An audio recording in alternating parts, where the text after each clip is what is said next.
Sur ce but-là, il n'y avait pas de gigolette, pas de marlouse ni de beaux mascadins.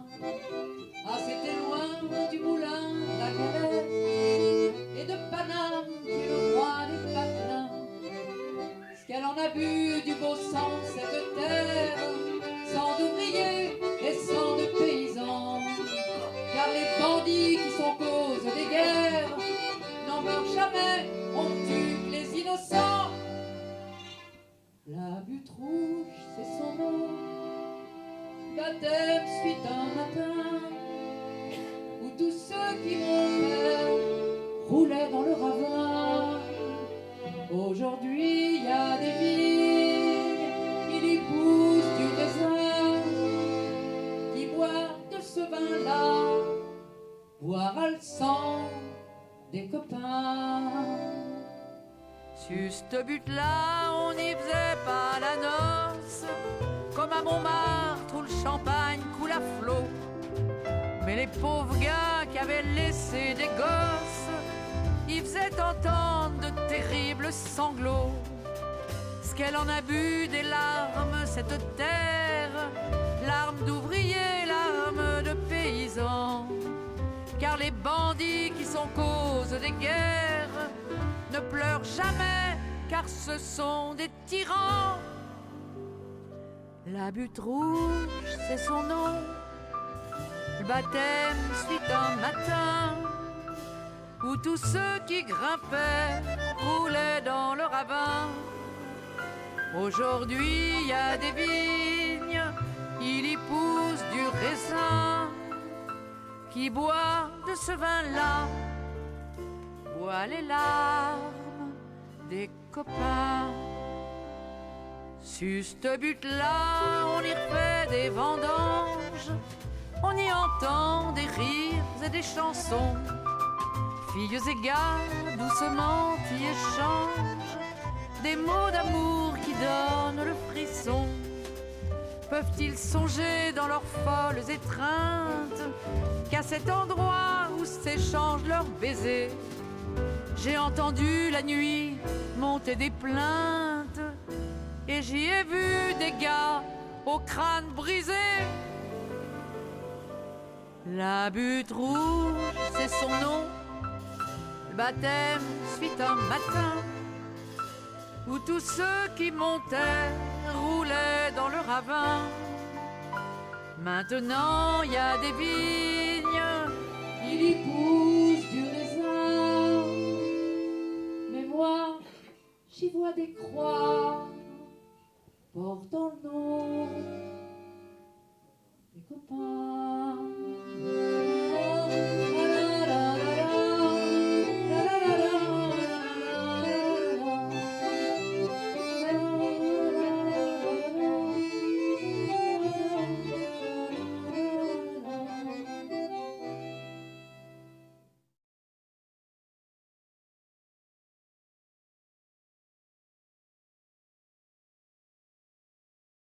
La CGT se développe sur une position révolutionnaire, donc à partir de la création en 1895, par rapport à l'emprise qu'avaient précédemment les guédistes sur l'organisation syndicale qu'ils concevaient comme une courroie de transmission au parti qui réformait par les élections. L'attitude de la CGT révolutionnaire culmine en 1906 avec la préparation depuis le début du siècle de la revendication sur les 8 heures, où la CGT, dans son congrès de 1904, annonce qu'elle prépare pour 1906 une journée de grève qui ne s'arrêtera qu'avec l'obtention de la journée de 8 heures. Donc cette manifestation crée un grand trouble dans la bourgeoisie qui se prépare à la Révolution. Et donc, malgré le fait que pour les dirigeants de la CGT, cet élément est un élément de gymnastique révolutionnaire qui prépare les troupes syndicales à la Révolution, on a, à partir de 1906, une montée dans les conflits de plus en plus importante, comme Draveil qui culmine avec un certain nombre de morts, Et ensuite, en 1909, la grève des postiers qui va aussi être de façon importante, va marquer les populations. Il se trouve que la CGT est confrontée à un gouvernement à l'époque dirigé par Clémenceau qui cherche l'affrontement. L'État n'avait pas de corps spécialisé de la police pour disperser, pour arrêter les grèves et mater les manifestants. Alors, c'était l'armée qu'on envoyait, une armée qui n'était pas formée, c'est-à-dire dès que les gars étaient sur le point d'être débordés, ils tiraient, ils n'avaient pas autre chose à faire. Donc c'est réellement la troupe qu'on envoie et qui parfois réprime très durement les mouvements. Donc c'est vraiment l'ennemi direct. Quand on se mobilise, on a face à soi l'armée directement. Donc l'antimilitarisme est une réaction logique face à une réponse pour empêcher les mobilisations de se développer. Alors donc évidemment, l'antimilitarisme rejoignait les luttes de classe. C'était une façon de sabrer à la base les forces répressives de l'État. Le sentiment contre l'armée, lié à l'attitude de cette armée employée pour arrêter les grèves, amène un sentiment très fort et antimilitariste qui se relie avec la position syndicale dans la lignée de la Première Internationale, qui avait vocation aussi à développer un élan révolutionnaire international. L'antimilitarisme, il vient du fait du renforcement de l'armée avec du service militaire. Avant, le service militaire n'existait pas. Donc il y a en même temps que cette répugnance de la classe ouvrière à passer 2 ans dans les casernes, il y a aussi la répugnance encore plus forte des paysans de quitter leurs terres. Donc l'antimilitarisme dépasse la classe ouvrière. Il touche une grande partie de la population. Tous les militants sont obligés de faire 2 ans de service militaire. Et en 2 ans de service militaire, on a le temps d'apprendre ce que c'est, de détester l'institution militaire. Ensuite, il y a dans toute une partie de la société, notamment dans la gauche, les séquelles de l'affaire Dreyfus, qui ont montré donc l'arbitraire du système militaire, et de la justice militaire en particulier. Même Clémenceau dira que la justice militaire est à la justice ce que la musique militaire est à la musique. Voilà pourquoi l'antimilitarisme a eu ce succès, au moins théorique, parce qu'il s'exprimait surtout par des brochures, il y avait des désertions, il y a eu aussi beaucoup de désertions. Il paraît qu'une statistique du ministère de la Guerre faite en 1913 disait que l'ensemble des déserteurs, pour des tas de raisons, pour des raisons idéologiques ou simplement de paysans qui ne voulaient pas aller à la guerre, ça représenterait 2 divisions, je crois. Enfin, des effectifs importants qui étaient plus importants, ces prévisions, que le nombre de gens, d'insoumis réellement répertoriés au moment où a eu lieu la guerre, où s'est déclenchée la guerre.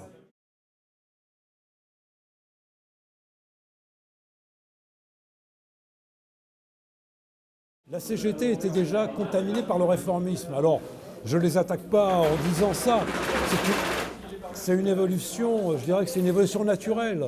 Bon, il y a eu pendant les années 1906 jusqu'à 1910, il y a eu des conflits très durs. Ces conflits n'ont pas marché. C'est-à-dire que, il y a eu des demi-succès. Mais en même temps, il y avait quand même des améliorations dans la classe ouvrière aussi qui se faisaient jour. Donc petit à petit, les dirigeants syndicaux sont passés d'une opposition frontale à l'État, dont on pouvait avoir un reflet dans un journal proche de la CGT, dont le titre disait tout, la guerre sociale, et ils sont passés à une forme d'accommodement obligé, parce qu'il y avait la répression.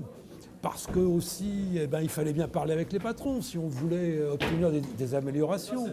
Parce que aussi, ils avaient dans l'État commençait à être investi par les socialistes, qui avaient été quelquefois des camarades. Certains socialistes étaient syndicalistes. Il y avait des accommodements avec les municipalités qui pouvaient être socialistes ou radicales. Et ces municipalités leur proposaient, leur louaient gratuitement les bourses du travail, des choses comme ça, quoi. Et donc, par rapport à cette situation, l'organisation syndicale de la CGT rassemble aussi bien des éléments révolutionnaires qui en assument la direction pour l'instant, que de grandes partis réformistes, issus du guédisme ou du Parti socialiste, qui se crée en 1905, qui réunifie l'ensemble des courants socialistes. Et donc, une partie de l'organisation syndicale commence à avoir des réserves sur l'attitude révolutionnaire et les pratiques de grève générale qui sont développées par l'organisation syndicale. Ce qui fait que, suite à l'emprisonnement et la mise hors la loi du bureau confédéral, la tendance réformiste appuyée par le gouvernement va prendre petit à petit le contrôle de l'organisation, au moins des instances de l'organisation. En 1909, donc, un représentant niel de la tendance réformiste est élu au bureau confédéral.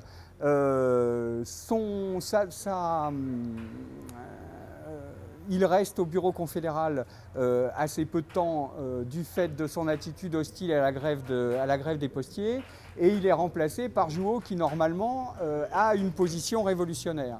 Sauf que, comme on l'a dit, la criminalisation de l'organisation syndicale fait qu'un certain nombre de dirigeants sont assez réticents et d'autre part remis aussi en question par une partie de l'organisation qui est contre la fonctionnalisation des mandats syndicaux. Et donc la direction et une partie de la direction qui reste révolutionnaire est contestée d'une part par les réformistes à sa droite, mais aussi à sa gauche par un certain nombre de tendances ultra qui sont soit représentées par des anarchistes, soit représentées par des socialistes et vertistes qui sont sur des positions insurrectionnalistes, et donc à la fois un discours répercuté dans les congrès confédéraux, un discours révolutionnaire, mais de plus en plus une pratique réformiste et de plus en plus un alignement sur les positions du Parti socialiste représenté à l'époque par Jean Jaurès, qui, tout en préconisant la grève générale, la dénonce dans ses pratiques quotidiennes.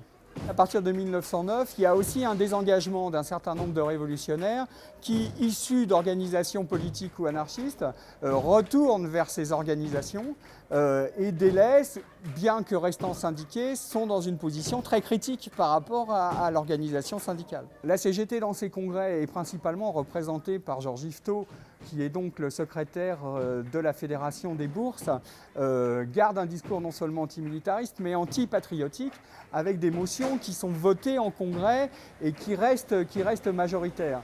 Mais on a le sentiment que, pour beaucoup, ça reste des déclarations de principe. Il y a une fraction de la CGT, toujours ce que certains considéreront comme les ultras, qui maintient ses positions antimilitaristes et antipatriotiques. Cela dit, bon, le gouvernement poursuit la CGT pour la mise en place de ce qu'on a appelé le sou du soldat, et qui était donc à l'origine copié de pratiques du catholicisme, qui apportait un soutien financier aux soldats qui étaient donc en conscription sur 2 ans, puis à partir de 1913 sur 3 ans. Comme faisait la CGT, elle éditait des fascicules, notamment il y avait une espèce de manuel du soldat, un peu comme ce que les soldats touchent dans le pactage, sauf que ce n'était pas les officiers qui leur filaient ça, c'était les adhérents de la CGT qui étaient déjà à l'armée, ou plutôt on leur donnait ça à l'Union à l'avance du travail. Tu vas partir, tiens, voilà le manuel du soldat. Alors le manuel du soldat, c'était pas évidemment comment faire la pelote, comment présenter les armes, c'était plutôt... C'était des bonnes paroles d'abord. Sous l'uniforme, tu restes un travailleur, ne concours pas à la répression de tes frères, etc. Et en cas de guerre, il faut s'y opposer, il faut tout désorganiser. Le gouvernement poursuit la CGT pour ses pratiques, il met régulièrement en procès ses dirigeants sur les brochures, puisque les brochures sur le sou du soldat sont développées à des centaines de milliers d'exemplaires. Donc il poursuit les auteurs, il poursuit les publications, mais à partir de 1911, puis de la campagne contre les 3 ans en 1913, la CGT est présente, mais le Parti socialiste, dans le discours, est dominant. Donc la CGT apporte toujours des troupes, mais à un discours qui s'édulcore de plus en plus. Et comme l'ouvrage sur l'armée que sort Jean Jaurès à ce moment-là, on n'est plus du tout sur une approche antipatriotique et même anti-militariste, mais on est sur une approche raisonnée de comment devrait se constituer l'armée et comment, à la limite, on serait amené à répondre à une attaque extérieure. Il faut bien voir qu'en 1913, c'est une lutte unitaire entre la CGT et le Parti socialiste SFIO. C'est vraiment ensemble qui se mobilisent contre ça, et c'est un point, le refus des 3 ans, c'est vraiment un point qui fait consensus dans le mouvement ouvrier à l'époque. Donc il y a un mouvement très fort qui se met en place. Ils arrivent à déborder sur une partie politiquement de la gauche non liée, non révolutionnaire, donc le Parti radical, mais bon, ils n'arrivent pas à être majoritaires. Mais c'est quand même une lutte importante et une lutte solide qui est menée, mais qui se traduit par un échec, qui montre quand même la nature du rapport de force dans la société.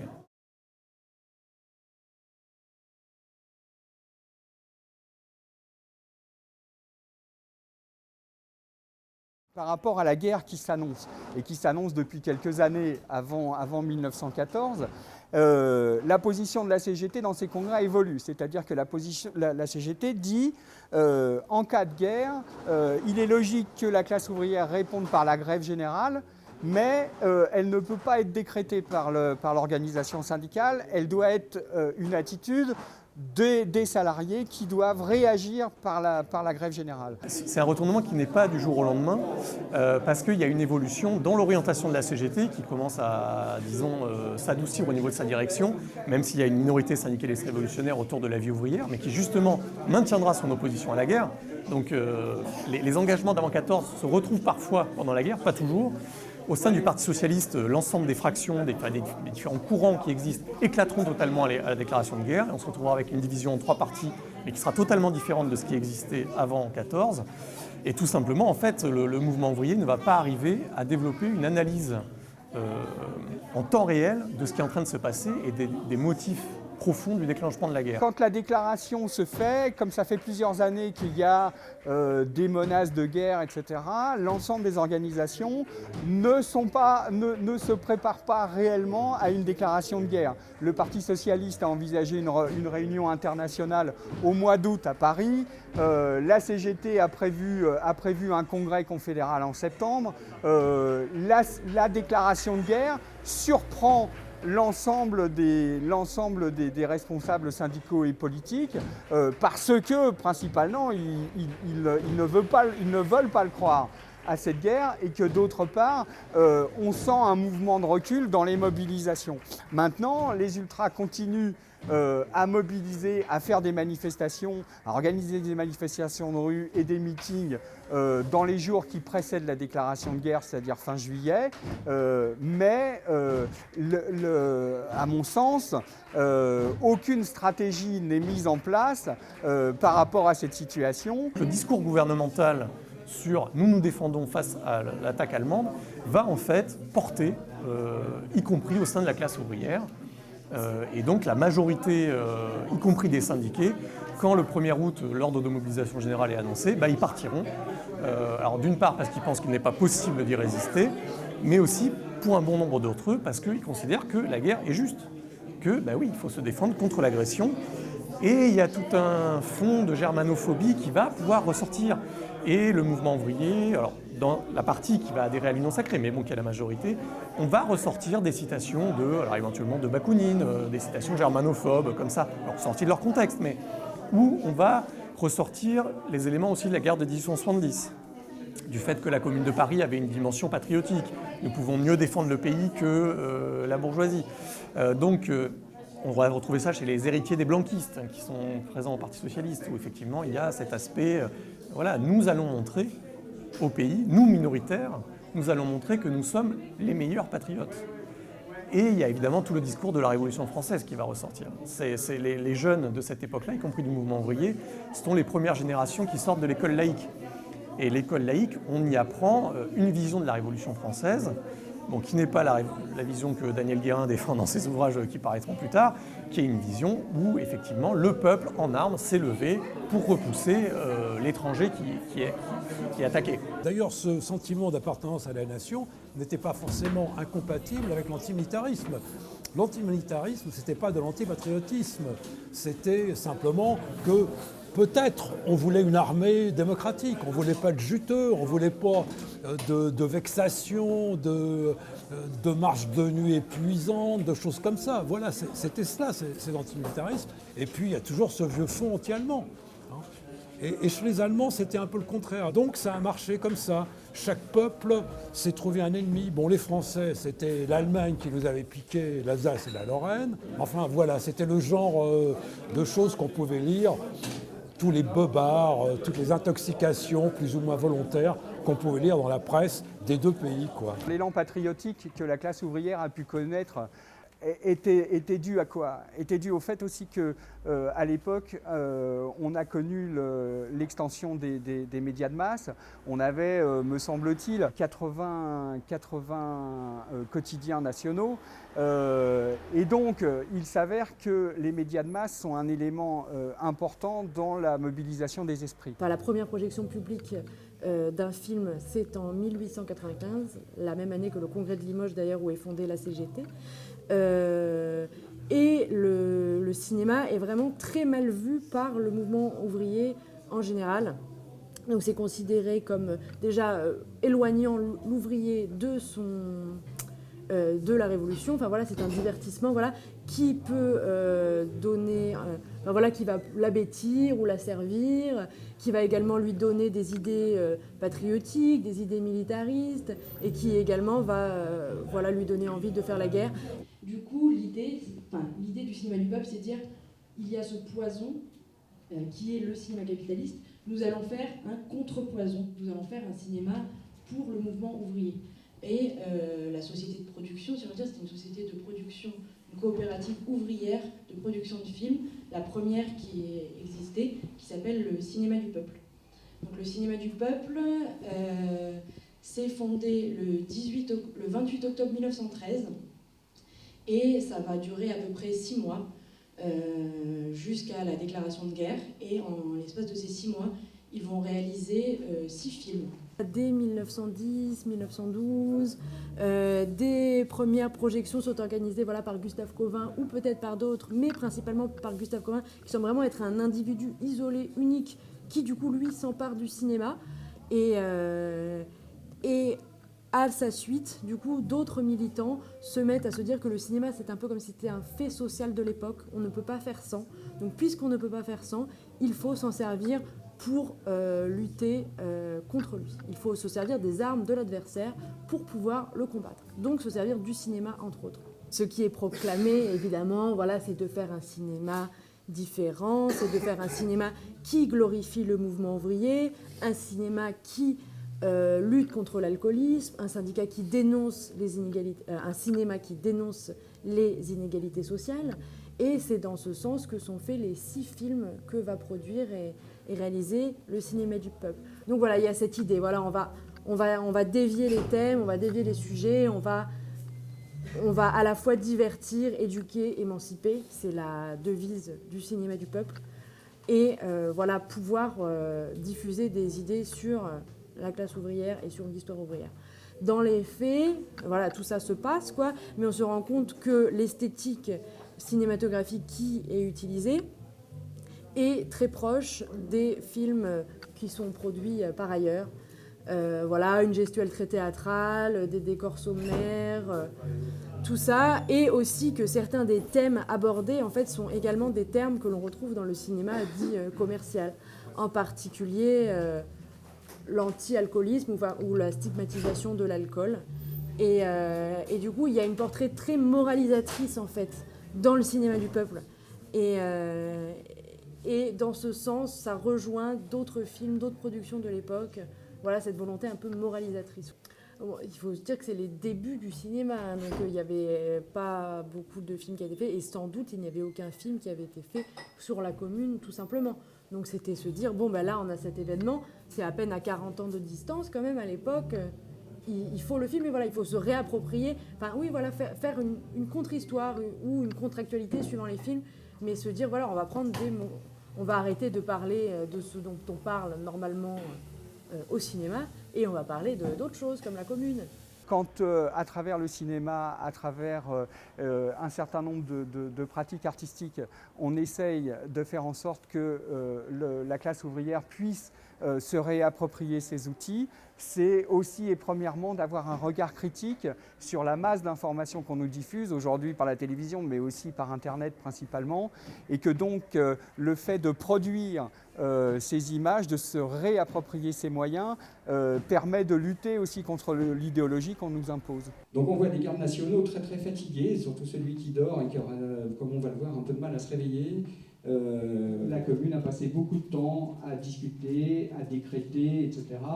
Et assez peu de temps à s'occuper de la guerre que Thiers, depuis Versailles, avait déclarée à la commune et qui a amené à la semaine sanglante et donc à cette fin dramatique. Donc, grand moment de fraternisation, de crosse en l'air. Alors, le public de 1913 et 14 est bien sûr très influencé par ces mouvements de crosse en l'air, puisque l'époque est bien sûr marquée par toute la répression sanglante des mouvements de grève où l'armée est utilisée. Le pic de l'activité du cinéma du peuple, c'est vraiment peut-être mars-avril 1914. L'activité diminue et voilà, s'arrête totalement à l'été 14, au moment de la déclaration de la guerre. Toutes ces tentatives sont stoppées net, évidemment, comme beaucoup de choses sont stoppées net, quoi. Et ce groupe ne se reformera jamais en tant que tel. C'était un moment, une alliance qui était possible à ce moment-là et qui ne sera plus opérante. Donc certains membres vont potentiellement poursuivre tout seuls leur activité de propagande par l'image. En particulier Gustave Cauvin, qui va continuer, qui lui du coup devient militariste pendant la guerre et qui donc du coup fait des séances de projection qui glorifient la guerre. Mais il y a d'autres personnes qui sont plus modérées. Après c'est toujours aussi cette idée de l'inadéquation entre les paroles et puis les faits, quoi. Donc le mouvement ouvrier garde vraiment cette posture très antimilitariste jusqu'au 1er août 14, jusqu'à l'assassinat de Jaurès, puis le 1er août 14. Tout le monde est antimilitariste, puis tout le monde, quand même, pas tout le monde, mais la plupart des gens se rallient à l'Union sacrée. Quand il n'y a pas la guerre, on peut se dire effectivement, bon, allez, on n'ira pas, on est internationaliste, on est antipatriote. Mais quand la guerre commence, quand les armées ennemies avancent, quand il y a de la répression, quand on tue Jaurès, des choses comme ça, en quelques jours, et ça on le voit dans tous les grands mouvements sociaux, on l'a vu en mai 68, tout change. Quand d'une journée à l'autre, quand dans une journée, 3 événements, quelquefois contradictoires, se succèdent, vont dans un sens et là ils allaient tous dans le sens qu'on ne pourrait pas s'y opposer, ça a donné ça. Et c'est ça, dans ces 10 derniers jours en France, on passe d'un refus de la guerre, de manifestations à Paris le 27 juillet qui sont assez fortes, au 4 août, où des foules populaires, des ouvriers, des commerçants traversent la ville en chantant des chants patriotiques, comme disait Rosa Luxembourg, des chants d'esclaves, quoi.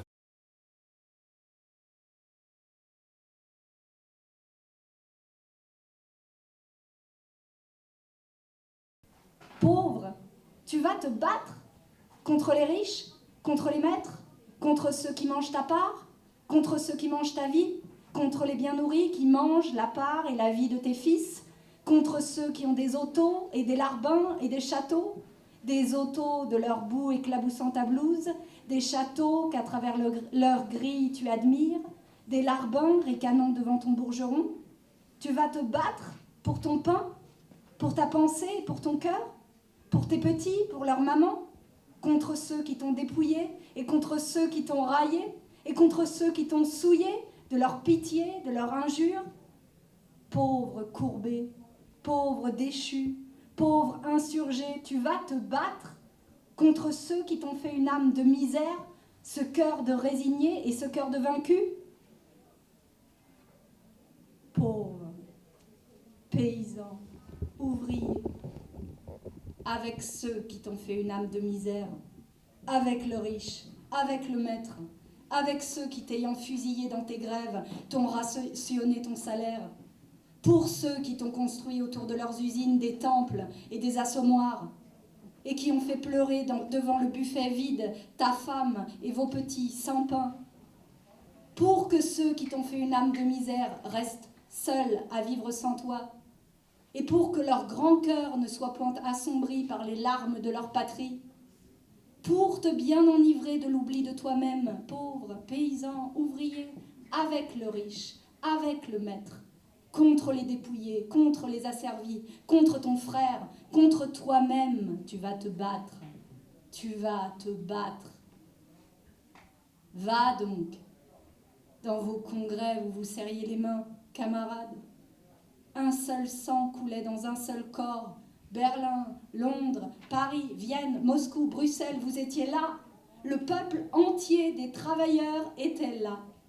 Le vieux monde oppresseur et barbare, sentant déjà sur soi peser vos mains unies, frémissait, entendant obscurément monter sous ces iniquités et sous ces tyrannies les voix de la justice et de la liberté. Hier, constructeurs de cités, âme libre et fière, cœur franc, vous étiez là, frères d'armes, debout et confondus devant un ennemi commun, hier.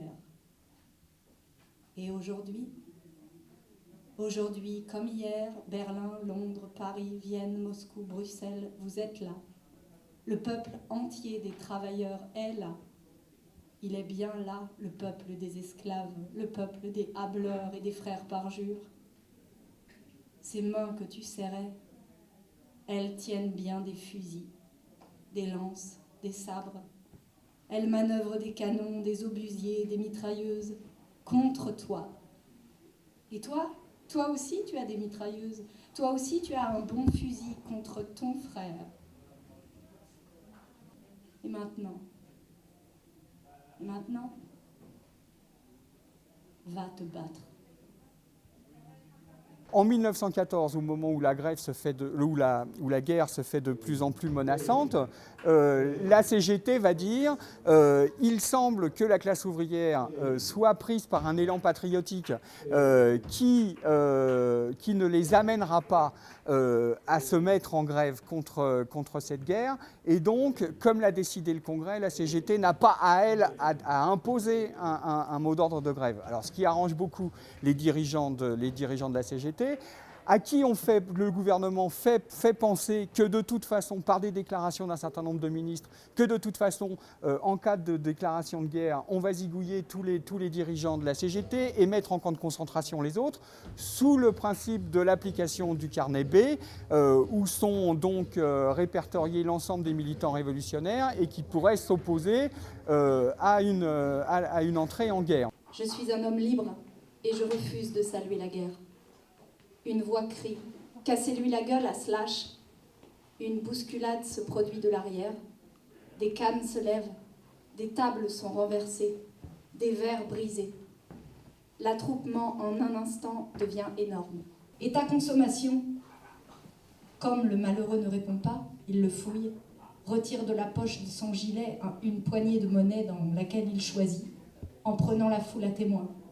Ce salaud serait parti sans payer? On l'approuve. Ces individus sont capables de tout. Heureusement qu'on l'a désarmé. Il était armé. Il a menacé les gens de son revolver. Aussi, nous sommes trop bons en France. Les socialistes font le jeu de l'Allemagne. Pas de pitié pour ces cocos-là. Les prétendus pacifistes sont des coquins. Ça ne se passera pas comme en 70 cette fois. Pour fêter cette victoire, on réclame à nouveau la Marseillaise. On l'écoute en regardant le petit homme sanglant et souillé qui geint faiblement. Le carnet B